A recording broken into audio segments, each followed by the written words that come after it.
Hey guys, मेरा नाम है अविनाश श्रीवास्तव और आप हैं द जीएस क्लास प्लेटफॉर्म पर। हम लोग यहाँ पे कर रहे हैं ईपीएफओ 2020 की प्रिपरेशन। अभी चल रहा है industrial relation and labour laws. आगे और सब्जेक्ट्स कवर करेंगे। आप सब्सक्राइब कर लीजिए, लाइक कर दीजिए और इसको जो है फॉलो कर सकते हैं अगर आपको लेक्चर पसंद आता है। तो आज बात करेंगे हम लोग आगे के जो अप्रोचेस बचे हुए थे उसकी बात करेंगे। काफ़ी अप्रोचेस जो बहुत ज़्यादा इंपॉर्टेंट अप्रोच है वो हम लोग कर चुके हैं। हालांकि इंपॉर्टेंट ये भी है, ये भी आ सकता है एग्जाम में, कुछ कह नहीं सकती यूपीएससी का। ठीक है, तो जितने भी इंपॉर्टेंट अप्रोच है वो सब हम लोग कवर कर रहे हैं। तो ये भी उन्हीं कुछ इंपॉर्टेंट अप्रोच में से है जिससे प्रीवियस क्वेश्चन आए हुए हैं। वो अप्रोचेस हम लोग पहले ही कर चुके हैं। तो आज हम लोग करेंगे ऑक्सफोर्ड अप्रोच। तो ऑक्सफोर्ड अप्रोच में क्या जानते हैं हम लोग? ऑक्सफोर्ड अप्रोच किसने दिया था? फ्लैंडर्स ने। कॉमन सी बात है, इसमें तो सुना होगा आप लोगों ने, काफ़ी जगह लेक्चर्स देख रखे होंगे आगे जो लोग अब आ रहे हैं इतनी लेट। ठीक है, तो ये जो है फ्लैंडर्स की अप्रोच है, ऑक्सफोर्ड अप्रोच ही बोलते हैं इसको। तो इन्होंने आईआर को ऐसे डिस्क्राइब किया, इन्होंने कहा कि देखिए जो स्टडी ऑफ आईआर है वो actually study of job regulation institutions हैं। हम उन इंस्टीट्यूशंस की अगर स्टडी करते हैं, जैसे अब आप सोचेंगे कौन से इंस्टीट्यूट्स जिसकी स्टडी करने पे मतलब आईआर की हमको समझ मिल जाती है। तो ये कहते हैं जो भी इंस्टीट्यूट जो जॉब रेगुलेशन का काम करते हैं, जैसे आईएलओ हो गए, ठीक है, लेबर कमीशन हो गए, so this kind of institute जो हो गए, अगर हम इसकी स्टडी करते हैं वही इंडस्ट्रियल रिलेशन है। तो इन्होंने जो इंडस्ट्रियल रिलेशन को है इस तरह से डिस्क्राइब किया था कि इन इंस्टीट्यूशंस की अगर हम स्टडी करते हैं, इसको कहते हैं, जैसे अगर हम इसको पढ़ें जो लिखा हुआ है, industrial relation is a study of institutions of job regulation and stress on the substantive procedural rules as in Dunlop's model. तो कहते हैं कि जो इन इंस्टीट्यूशंस की अगर हम स्टडी करते हैं तो वही है इंडस्ट्रियल रिलेशन। और आगे ही कहते हैं, बाकी इन्होंने भी रूल्स की बात करी थी, जैसे कि हम लोगों ने डनलप मॉडल में बात करी थी कि उन्होंने एक सेट ऑफ रूल्स की बात करी थी वहाँ पे, है ना। तीन एक्टर्स थे उसमें। अगर आपने प्रीवियस लेक्चर देखा होगा तो वो तीन एक्टर्स जो पूरा काम करते हैं उसमें कुछ सेट ऑफ रूल्स की बात भी आती है। तो उन्हीं रूल्स की बात जो है ये फ्लॉन्डर्स जो है ऑक्सफोर्ड अप्रोच में भी करते हैं। अब आगे इंस्टीट्यूशन ऑफ जॉब रेगुलेशन को जो है दो पार्ट में कैटेगराइज कर देते हैं। ठीक है, जैसे कि इंटरनल एंड एक्सटर्नल।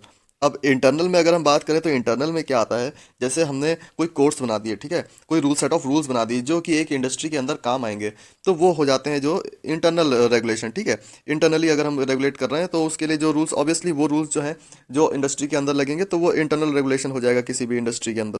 जिसमें क्या आ सकता है, जैसे हो गया वेज स्ट्रक्चर क्या होगा, वर्क रूल्स क्या होंगे, ठीक है, और प्रोसीजर क्या होगा, कोई भी अगर कोई ग्रीवांस है तो उसको कैसे हम कंसीडर करेंगे। तो उन सब चीज़ों की अगर कहीं बात करते हैं तो वो इंटरनल में आ जाएंगे। ठीक है, बाकी अब बात करते हैं कि एक्सटर्नल में क्या होगा।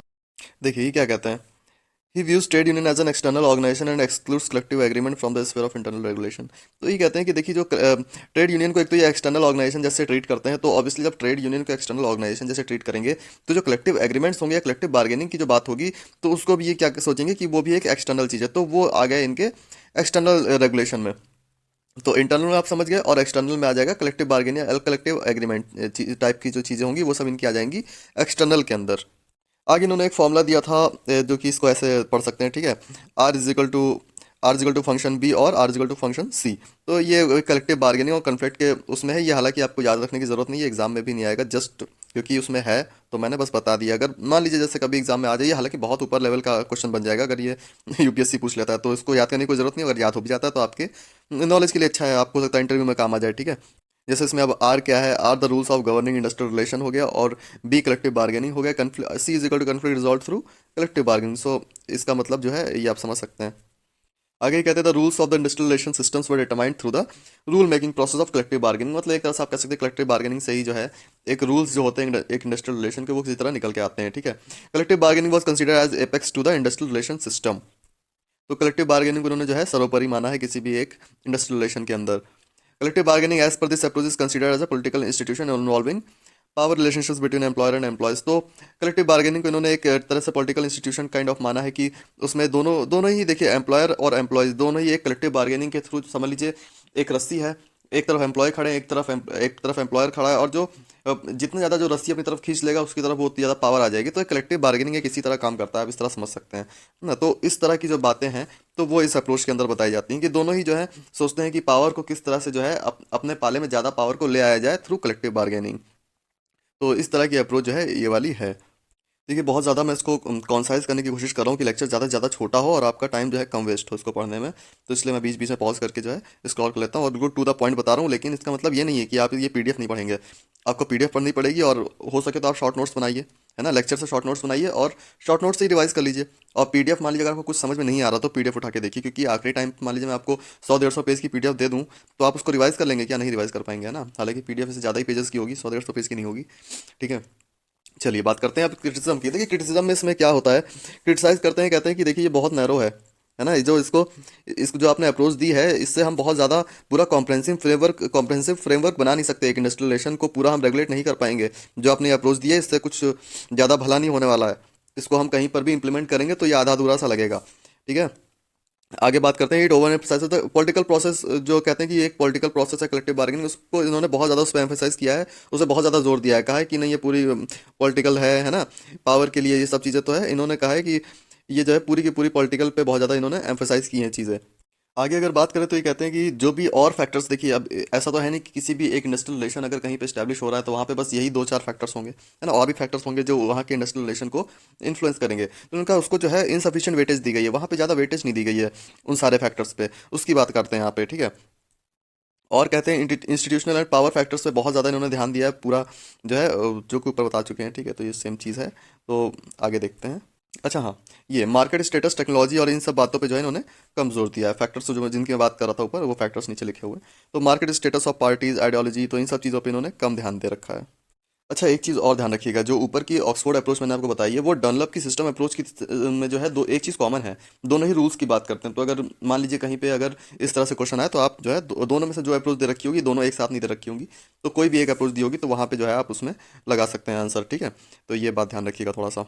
अब नेक्स्ट अप्रोच जो आती है वो है साइकोलॉजिकल अप्रोच। साइकोलॉजिकल अप्रोच में ये कहते हैं कि देखिए, किसी कोई भी अगर वर्कर है तो उस वर्कर का जो है नेचर अलग होगा, उसका बैकग्राउंड अलग होगा, वो जिस जोग्राफी से आता होगा वो जगह अलग होगी, तो उसके अकॉर्डिंग जो है उसकी साइकोलॉजी चेंज होती रहती है। मतलब वर्कर टू वर्कर उसकी थिंकिंग और जो उसका नेचर होगा वो चेंज होगा। और उन सबको अगर आप एक स्फीयर में ला के रखेंगे तो उस जगह पे आपको समझना पड़ेगा कि हर एक इंसान का नेचर अलग अलग, और उस तरह से आपको इंडस्ट्रियल रिलेशन आपको रेगुलेट करने पड़ेंगे। और ऑब्वियसली हर एक इंडिविजुअल का जो है अलग एक सेट ऑफ बिलीव होगा, ठीक है, उसकी पर्सनालिटी अलग होगी। और यही चीज़ें जो है on the basis of rank भी जो है डिफर करती चली जाएंगी। मैनेजमेंट का परसेप्शन अलग होगा, यूनियन का परसेप्शन अलग होगा। अगर कोई अलग अलग पोस्ट पे जो लोग होंगे उन सबका परसेप्शन अलग होगा। तो हर एक इसका अप्रोच का मतलब ये है कि हर एक इंसान जो है वो अलग है, ठीक है। एक आपने वो सुना होगा मेरी वाली अलग है, तो यही कहते हैं कि हर एक बंदा अलग है, ठीक है। और इसकी वजह से क्या होता है कि एक दूसरे के जो परसेप्शंस हैं और जो आइडियोलॉजी होती है उसमें क्या होता है, उसमें जो है डिफरेंसेस हो जाते हैं। क्योंकि हर एक इंसान अलग होता है और हर एक अलग अलग बैकग्राउंड से आता है, अलग अलग जगह से आता है ना। तो ये एक चीज़ यहाँ पे होती है। अब मेंशन है जो इन्होंने ये अप्रोच दी थी, तो ये आगे कहते हैं कि देखिए, परसेप्शन, बाकी कॉमन चीज़ें बता चुका हूँ मैं। तो कहते हैं कि परसेप्शन जो है वो अलग हो सकते हैं, किसी भी इंसान के परसेप्शन आपको पता है कि वो अलग होते हैं, और किस रीज़न से होते हैं वो भी आपको पता है। अब जो परसेप्शन किसी भी एक चीज़ के लिए अलग हो सकते हैं, है ना, सिचुएशन के लिए अलग हो सकते हैं। कोई सोच रहा होगा कि हाँ ये सिचुएशन सही है वर्कर के लिए, कोई सोच सकता है कि नहीं, ये जो है ये नहीं सही है हमारे लिए। तो परसेप्शन जो है on the basis of their rank and on all, जो आपको बता रखा है ऊपर, तो उनके बेसिस पे उनके परसेप्शन जो है अलग होते रहते हैं। और इसकी वजह से क्या होगा, कन्फ्लिक्ट्स अराइज हो सकते हैं, है ना। इसकी वजह से कन्फ्लिक्ट अराइज हो सकते हैं। तो इसके लिए तो आगे ये बताएंगे कि उसको किस तरह से टैकल करना है, क्या करना है।